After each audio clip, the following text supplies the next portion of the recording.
Hello everyone, welcome back to this YouTube channel need to net. आज हम पढ़ेंगे inclusive school के unit 1 का chapter number 2, that is your inclusion in education, meaning, need, scope and advantages के बारे में। तो चलिए बिना टाइम वेस्ट करिए शुरू करते हैं। सबसे पहले हम बात कर लेते हैं मीनिंग की कि इंक्लूजन इन एजुकेशन या इंक्लूसिव एजुकेशन का मीनिंग क्या होता है।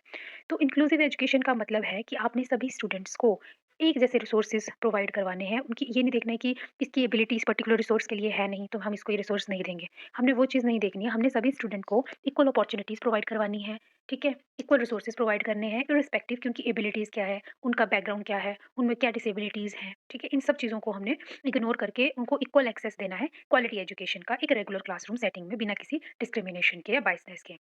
ये क्या करता है जो आपका इंक्लूसिव एजुकेशन है, ये डाइवर्स लर्निंग एनवायरनमेंट को प्रमोट करता है। डाइवर्स लर्निंग एनवायरनमेंट का मतलब है कि देखो हर बच्चे की अपनी यूनिक नीड्स होंगी, ठीक है? कुछ बच्चे ऐसे होंगे जिनको एक अलग स्टडी मेथड चाहिए, कुछ बच्चे ऐसे होंगे जिनका थोड़ा स्लो लर्निंग प्रोसेस है, ठीक है? तो जो इंक्लूसिव एजुकेशन है या कुछ ऐसे होंगे जो डिसेबल्ड बच्चे हैं, तो हमने क्या करना है हर एक बच्चे की जो भी यूनिक नीड्स हैं, उनको पूरा करना है ताकि उनकी हम एकेडमिक ग्रोथ करवा सकें, उनकी सोशल ग्रोथ करा सकें, उनकी एक इमोशनल ग्रोथ करवा सकें। इंक्लूजन का मतलब है कि आपने सभी बच्चों को एक समान मानना है, आपने उनमें भेदभाव नहीं करना है। जैसे कि डिसेबल्ड बच्चे हैं तो इनको हम रेगुलर क्लासरूम्स में नहीं बिठाएँगे, ठीक है? टीचर्स भी नहीं इतना पेन लेना चाहते क्योंकि उनको पता है कि इन बच्चों के साथ उनको स्पेशली डील करना पड़ेगा। तो इतने डाइवर्स क्लास में अब एक बच्चे को आप स्पेशल अटेंशन दोगे तो टीचर को भी ये मुश्किल लगता है, तो वो भी ये पेन नहीं लेना चाहता, है ना? और एक स्टीरियोटाइप है, कई जो नॉर्मल बच्चे हैं उनके पेरेंट्स अपने बच्चों को ऐसे स्कूल में नहीं डालना चाहते, ऐसे क्लासरूम्स में नहीं पढ़ाना चाहते, जहाँ पर कि डिसेबल्ड बच्चे भी साथ में पढ़ रहे हैं। क्यों? क्योंकि उनका एक माइंडसेट ऐसा बना हुआ है, उनकी एक परसेप्शन ऐसी बनी हुई है कि हमारे बच्चे क्या करेंगे उन बच्चों को कॉपी करेंगे और वो भी उनको वैसे ही इमिटेट करने लग जाएँगे दोबारा से, ठीक है? तो ये कुछ बैरियर्स हैं जो कि इंक्लूसिव एजुकेशन में हर्डल्स क्रिएट करते हैं। तो इंक्लूसिव एजुकेशन क्या है, इन सबको साइड में रख के सब समावेशी मैं बोल सकती हूँ कि एनवायरनमेंट बनाता है कि उसको फ़र्क नहीं पड़ता बच्चा कैसा है, वो सबके लिए इक्वल अपॉर्च्युनिटीज़ प्रोवाइड करेगा, इक्वल रिसोर्सेज़ प्रोवाइड करेगा ताकि सबको जो है एक जैसी क्वालिटी एजुकेशन मिल सके। ठीक है जी। इसके बाद हम बात कर लेते हैं डेफिनिशन की, तो 1-2 डेफिनिशंस लिखेंगे। सबसे पहले जेपी सिंह के अकॉर्डिंग क्या है एक इंक्लूसिव एजुकेशन? ये एक नई अप्रोच है जिसके थ्रू हम बच्चों को पढ़ा सकते हैं। किन बच्चों को? जिनको डिसेबिलिटी है या थोड़ी बहुत लर्निंग डिफिकल्टीज़ है, ठीक है? उनको हमने नॉर्मल बच्चों के साथ ही पढ़ाना है एक छत के नीचे। इससे क्या होगा कि सारे बच्चे एक साथ जो है चीज़ों को एक जैसी चीज़ों को सीख सकेंगे, कोई भेदभाव नहीं होगा कि ये नॉर्मल बच्चा है तो इसको ज़्यादा अच्छी एजुकेशन दी जाए और ये थोड़ा डिसेबल है, स्पेशल चाइल्ड है तो इसको थोड़ी कम दी जाए। क्यों? क्योंकि हमने एक माइंड में बना रखी है धारणा उनके बारे में कि ये तो बेचारा स्पेशल चाइल्ड है तो इसके पास इतनी एबिलिटीज़ नहीं है कि इस लेवल पे पढ़ सके, ठीक है? तो हमने वो परसेप्शन नहीं बनानी है बच्चों को लेकर, हमने सबको इक्वली ट्रीट करना है। हमने वही क्वालिटी एजुकेशन जो हम नॉर्मल बच्चों को दे रहे हैं, हमने वही क्वालिटी एजुकेशन उन बच्चों को भी देनी है। ठीक है, तो जेपी सिंह ने तो बस इतना सा कहा था कि जो ये इंक्लूसिव एजुकेशन है, ये जो डिसेबल्ड चिल्ड्रन है या जो लर्निंग डिफिकल्टीज़ हैं जिनको, ऐसे बच्चों के लिए एक नई टीचिंग अप्रोच है, जिसमें कि हम उनको नॉर्मल बच्चों के साथ एक ही छत के नीचे पढ़ाते हैं। उसके बाद दूसरी डेफिनिशन यूनेस्को ने दी हुई है कि हर बच्चे की नीड्स को जो है कंसीडर किया जाएगा और हर बच्चा जो है वो क्या करेगा, पार्टिसिपेट करेगा और एक साथ चीज़ों को अचीव करेगा। यूनेस्को ने क्या कहा कि हर बच्चे की नीड्स को क्या किया जाए, कंसीडर किया जाए, ठीक है? जो बच्चे की डिमांड्स हैं, इंटरेस्ट्स हैं, नीड्स हैं, उनको कंसीडर किया जाए और उसके हिसाब से उनको लर्निंग अपॉर्च्युनिटीज़ दी जाए, ठीक है? उनको पार्टिसिपेशन करवाई जाए वेरियस एक्टिविटीज़ में और उनकी कंट्रीब्यूशन को भी जो है वो प्रमोट किया जाए। ये किसने कहा? यूनेस्को ने। इसके बाद हम बात करते हैं टाइप्स ऑफ इंक्लूसिव एजुकेशन की या टाइप्स ऑफ इंक्लूजन की कि कितने तरह का इंक्लूजन होता है। देखो एक होता है पार्शियल इंक्लूजन, एक होता है फुल इंक्लूजन। पार्शियल इंक्लूजन में जो है वो इंक्लूजन वर्ड है तो ऑब्वियसली हम डिसेबल्ड बच्चों की ही बात कर रहे हैं, तो पार्शियल और इन फुल में भी हम दोनों में डिसेबल्ड बच्चों की ही बात करेंगे। तो जो पार्शियल इंक्लूजन होता है, ऐसे बच्चे जिनको डिसेबिलिटी है, उनको हम आधे टाइम तक आधे स्कूल टाइम के हाफ डे तक रेगुलर क्लासरूम में पढ़ाएँगे और बाकी के दिन जो है उनको हाफ टाइम के बाद उनको स्पेशल रिसोर्स रूम्स या अलग सी क्लासेस में उनको पढ़ाएँगे। ये हुआ पार्शियल मतलब हाफ हाफ। आधा दिन जो है वो रेगुलर क्लासरूम्स में पढ़ेंगे और बच्चों के साथ और आधा दिन उनके लिए सेपरेट क्लासेस या रिसोर्स रूम्स होंगे, वहाँ पे उनको पढ़ाया जाएगा। जबकि फुल इंक्लूजन में उनको किया जाता है, उनको पूरा दिन ही रेगुलर क्लासरूम में बिठाया जाता है और एक जैसी क्वालिटी एजुकेशन जो है उनको सब बच्चों के साथ दी जाती है। ठीक है? ये हो गया आपका क्या? इंक्लूजन के टाइप्स के बारे में कि कितने तरह का इंक्लूजन होता है। इसके बाद हमें बोला गया है नीड्स कि क्या ज़रूरत है इंक्लूसिव एजुकेशन की? क्यों हम इंक्लूसिव एजुकेशन जो है वो इतना प्रमोट कर रहे हैं? तो देखो बहुत सारी हैं, एकेडमिक नीड्स हैं, सोशल और इमोशनल नीड्स हैं, फिजिकल एंड हेल्थ नीड्स हैं, language and communication needs, behavioural support, collaborative team work, differentiated instruction, flexible learning environment. जो भी आपको ठीक लगे, मैंने बहुत सारे पॉइंट्स यहाँ पे लिखे हैं, जो-जो आपको ठीक लगे या जो आपको याद रह सकते हैं, आप वो पेपर में लिख सकते हैं। तो चलिए सबसे पहले हम एकेडमिक नीड्स की बात करते हैं कि एकेडमिक नीड्स में कहाँ इंक्लूसिव एजुकेशन की ज़रूरत है।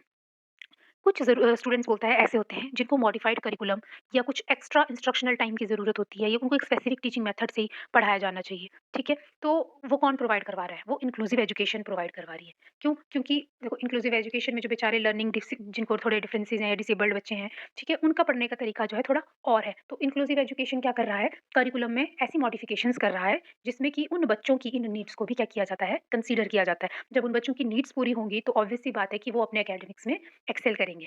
ठीक है? तो एकेडमिक्स में ये हो गया, इस तरह से इसकी ज़रूरत है। सोशल और इमोशनल नीड्स। इंक्लूसिव एजुकेशन से हमें ये पता चलता है कि हर बच्चे की ना अपनी खुद की सोशल और इमोशनल नीड्स हैं। कुछ बच्चे ऐसे होंगे जिनको काउंसलिंग से बेनिफिट मिलता है, कुछ बच्चे ऐसे होंगे जिनको सोशल स्किल ट्रेनिंग से जो है वो बेनिफिट मिलता है, जिसकी वजह से वो अपने पीयर्स के साथ, अपने एजुकेटर्स के साथ क्या कर सकते हैं इफेक्टिवली इंटरैक्ट कर सकते हैं। तो इंक्लूसिव एजुकेशन जो है इन नीड्स को आइडेंटिफाई करने में हेल्प करता है। ठीक है? फिर फिजिकल और हेल्थ नीड्स। फिजिकल और हेल्थ नीड्स में क्या आ जाएगा, जो स्टूडेंट्स हैं जिनमें फिजिकल डिसेबिलिटी है, कोई भी हेल्थ कंडीशन है, ठीक है, उनको कौन कौन सी फैसिलिटीज़ की ज़रूरत है, किस तरह के स्पेशलाइज्ड इक्विपमेंट्स उनको चाहिए, कौन सा मेडिकल सपोर्ट क्लासरूम में चाहिए, ये सारी चीज़ें आपको इंक्लूसिव एजुकेशन प्रोवाइड करवाता है। जैसे स्कूल्स है तो उसमें रैंप्स होनी चाहिए ताकि बच्चों की व्हील चेयर अगर कोई फिजिकली हैंडीकैप बच्चा है तो उसकी व्हील चेयर जो है वो इजीली जो है वो जा सके, इसलिए वहाँ पे रैंप्स है, एलिवेटर्स हैं, एडजस्टेबल डेस्क है। एडजस्टेबल डेस्क मतलब कि हर एक साइज के बच्चे के लिए, छोटा है तो छोटों के लिए, लंबा है तो लंबे के लिए, हेल्दी है तो हेल्दी के लिए, हर तरह के बच्चे के लिए एडजस्टेबल डेस्क होने चाहिए ताकि वो अच्छे से कंफर्टेबली क्लास में पढ़ सके और अपनी अच्छे से एक्टिव पार्टिसिपेशन दे सके। ठीक है? तो इन सारी चीज़ों को भी इंक्लूसिव एजुकेशन में इंक्लूड किया जाता है। इंक्लूसिव यही तो हुआ कि हर तरह के बच्चों को आपने लेकर चलना है। आपने सिर्फ़ एक कैटेगरी के बच्चों को नहीं कंसीडर करना है कि हम बस एक बच्चों के ग्रुप पकड़ लिया कि इसी बच्चे के हिसाब से आपने पूरे स्कूल को डिज़ाइन कर लिया, करिकुलम भी उन्हीं के हिसाब से डिज़ाइन कर लिया। वो चीज़ नहीं करनी है। इंक्लूजन का मतलब यही है कि आपने हर एक वैरायटी के बच्चे को, चाहे वो नॉर्मल में भी अलग-अलग वैराइटीज़ है बच्चों की, ठीक है? गर्ल चाइल्ड है, उसके हिसाब से भी चीज़ों को सोचना है, बॉयज़ के हिसाब से भी चीज़ों को सोचना है, डिसेबल्ड बच्चों के हिसाब से भी, अगर कोई थर्ड जेंडर वहाँ पढ़ रहा है, तो उसके लिए भी आपने सोचना है। आपने हर एक तरीके से सब चीज़ों को इंक्लूड करना है स्कूल के करिकुलम में और स्कूल की मैनेजमेंट में। तो आपने इन सारी चीज़ों को देखा, आपने रैंप्स बच्चों के लिए बनाए, एलिवेटर्स बनाए, एडजस्टेबल डेस्क बनाए, जो-जो भी रिसोर्सेज़ उनको चाहिए आपने उस हिसाब से उनको प्रोवाइड करवाने हैं। उसके बाद लैंग्वेज एंड कम्युनिकेशन नीड्स। तो लैंग्वेज और कम्युनिकेशन नीड्स में भी यही है कि हर बच्चे के देखो कम्युनिकेशन की अलग से नीड्स हैं। कुछ बच्चे बड़े इंट्रोवर्ट होते हैं, उनको थोड़ी-सी काउंसलिंग की, मोटिवेशन की ज़रूरत होती है अपने शेल से बाहर निकलने के लिए, ठीक है? और कुछ बच्चे ऐसे होते हैं जिनको थोड़ी बहुत डिसेबिलिटीज़ हैं, जैसे बोलने में दिक्कत आ रही है, सुनने में दिक्कत है उनको, है ना? तो आप इन सारी चीज़ों को भी आप इंक्लूसिव एजुकेशन से एन्श्योर कर सकते हो कि उन बच्चों, ऐसे बच्चे जिनकी जिनको ये दिक्कत है कि उनकी नीड्स को आप कैसे पूरा करोगे, ठीक है? तो उनकी नीड्स को भी वहाँ पे कंसीडर किया जाता है।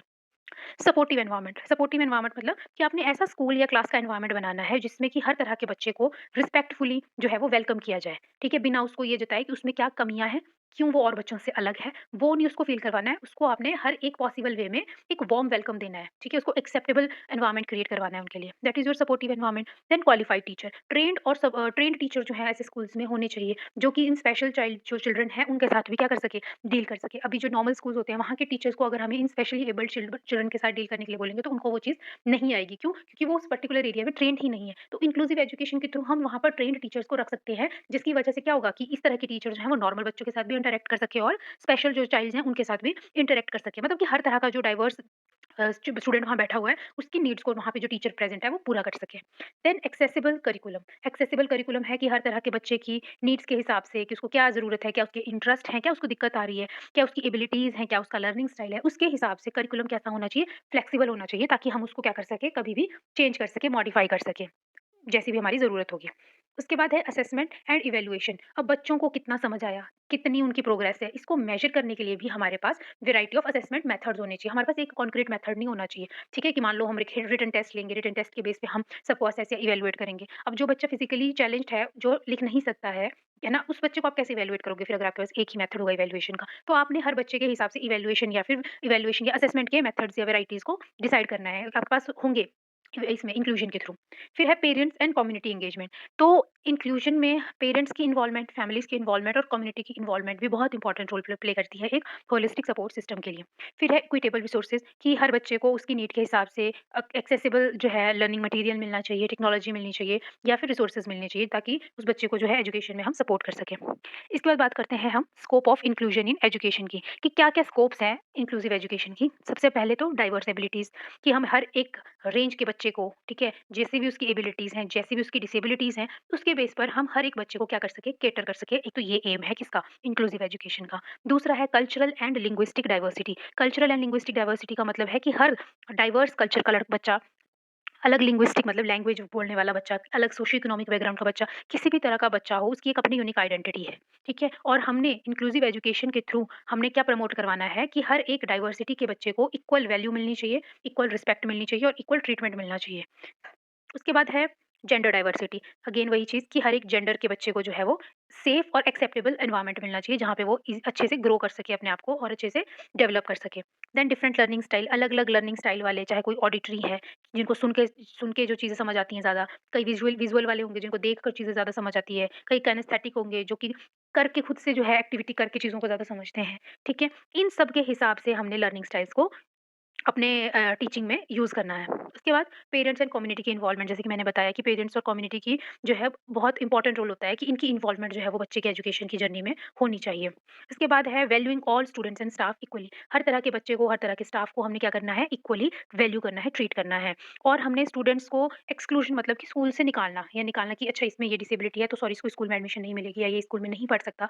तो इस तरह की चीज़ों को हमने क्या करना है, रिड्यूस करना है। ये रिड्यूस करता है इंक्लूजन जो है इंक्लूसिव एजुकेशन, और फोकस करता है कि हर तरह के बच्चे की चाहे कल्चरल पार्टिसिपेशन हो, चाहे करिकुलम बनाने में पार्टिसिपेशन हो या सोशल पार्टिसिपेशन हो, वो बढ़ाई जाए। ये उसका एक एम होता है। साथ में जितने भी बैरियर्स हैं जो उस लर्निंग में या उसकी पार्टिसिपेशन में आ रहे हैं, उनको रिमूव करवाना है। ये भी किसका काम है? इंक्लूसिव एजुकेशन का काम है। देन पब्लिक पॉलिसीज़ बोलता है इंक्लूसिव एजुकेशन जो है वो अकेले इंक्लूसिव सोसाइटी नहीं बना सकता, पॉलिसीज़ का बहुत इंपॉर्टेंट रोल प्ले होता है। ठीक है? पॉलिसीज़ क्या हैं? जो पॉलिसीज़ बनती हैं, तो एक तो पॉलिसीज़ जो है सबकी राइट्स को देख के बनाई जाती हैं और ये देख के बनाई जाती है कि क्वालिटी एजुकेशन बच्चों को जो है वो दी जाए। तो पॉलिसीज़ का भी बहुत इंपॉर्टेंट रोल प्ले होता है। उसके बाद एक्सटेंसिव कोलैबोरेशन। एक्सटेंसिव कोलैबोरेशन का मतलब है कि हर सेक्टर की जो सोसाइटी का हर सेक्टर है, उन सबकी जो है एक पार्टिसिपेशन होनी चाहिए, तभी हम इस गोल को अचीव कर सकते हैं। हर एक जो आपका सेक्टर है ना, उसकी एक अपनी कंट्रीब्यूशन होगी इसमें। तो जब सभी कंट्रीब्यूट करेंगे, तभी हम इस इंक्लूसिव एजुकेशन के जो गोल है, इसको अचीव कर सकते हैं। तो ये आ गया आपके स्कोप्स में। उसके बाद इम्पोर्टेंस इन्हीं से रिलेटेड है, सेम-सेम ही चीज़ें हैं ये सारी। स्कोप हो गए, नीड्स हो गए, इम्पोर्टेंस हो गई, बस थोड़ी बहुत इधर-उधर है, बाकी सारी एक ही चीज़ें घुमा-फिरा के बोली गई हैं। तो इम्पोर्टेंस भी क्या है देखो, एक इक्वल मतलब एक सेम प्लेटफ़ॉर्म प्रोवाइड करवाता है जहाँ पे सब बच्चे एक साथ पढ़ सकते हैं। डिस्क्रिमिनेशन को एलिमिनेट करता है। टीचिंग को क्वालिटी टीचिंग को और ज़्यादा स्ट्रॉन्ग करता है, क्योंकि टीचर कैसा यूज़ होगा अब जब इंक्लूसिव हम एजुकेशन दे रहे हैं तो, और ज़्यादा स्किल्ड टीचर वहाँ पे यू पढ़ा रहा है बच्चों को, तो ऑब्वियसली टीचिंग क्या है, क्वालिटी वाली स्ट्रॉन्ग हो रही है। साथ में बच्चे में एक पॉजिटिव एटीट्यूड डेवलप हो रहा है अपने को लेकर। जो बेचारे जो ये लर्निंग डिसेबिलिटी वाले बच्चे हैं या डिसेबल्ड चिल्ड्रन हैं, अगर अगर उनको हम ऐसे कॉर्नर कर देंगे ना, तो उनका एक सेल्फ एस्टीम, सेल्फ कॉन्फिडेंस बिल्कुल लो हो जाता है। तो हम जब उनको सब बच्चों के साथ इंक्लूड करेंगे, एक जैसी ट्रीटमेंट में देंगे, तो उससे उनका जो पॉजिटिव एटीट्यूड है ना, वो भी डेवलप हो रहा है, उनका कॉन्फिडेंस बढ़ रहा है।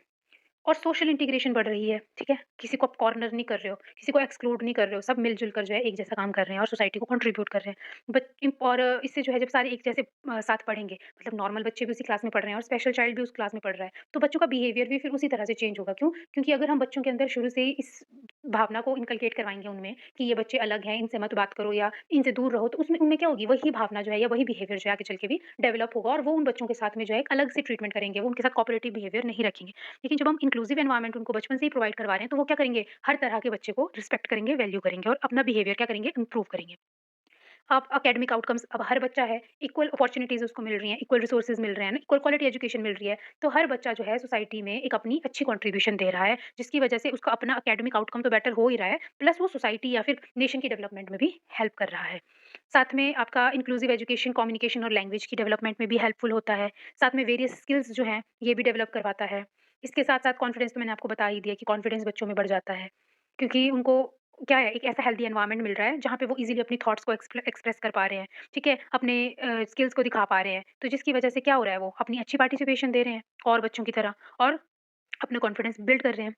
साथ में सोसाइटी के लिए भी मैंने बता दिया कि सोसाइटी की डेवलपमेंट है, उसमें भी हेल्प करता है।